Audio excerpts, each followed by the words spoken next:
Hi, it's David. Welcome to the exercise of the week. I'm so excited to share this with you. Also, if you can, like, subscribe, and maybe share with a friend. Try the exercise and let me know in the comments how you did.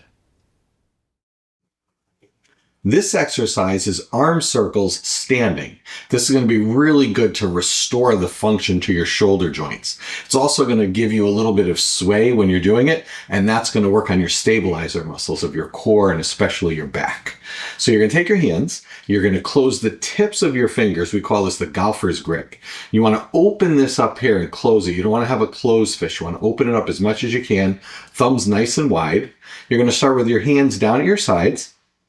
And then you're going to gently pinch your shoulders back and keep them pinched throughout the entire exercise. Always remember, proper posture, proper breathing. The posture is your feet nice and squared, shoulders down and relaxed. Proper breathing is in through the nose and hold and just blow out gently with your lips, almost like you're cooling off a hot cup of coffee. So you're going to have your hands like this, down. Now pinch back. Bring the arms up to shoulder height. And now what I want you to do is nice and easy, make circles the size of dinner plates. Now my thumbs are pointed forward.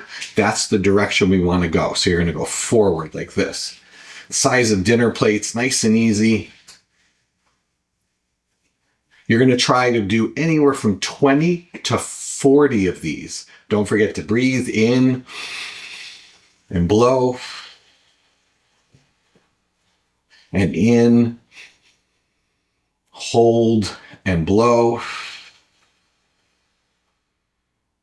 Then you pause.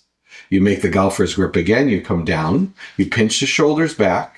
You come back up. And now you rotate the arms and the hands backwards. So now the thumbs are pointed backwards. And now we're going to go backwards with these. Same thing, the size of dinner plates. So let's give it a shot.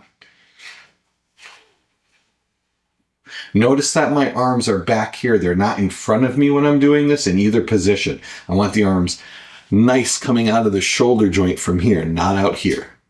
Exactly. We're going to go like this and breathe. You're going to feel your body sway. It's okay. You're going to really feel it in your shoulders. And then relax and breathe. These are, like I said before, really, really good for your shoulder girdle movement, your shoulder function and range of motion. Try these. These are the standing arm circles. Thank you so much for taking the time to watch this video. I hope you enjoyed it as much as I enjoyed making it. Also, check out these videos over here.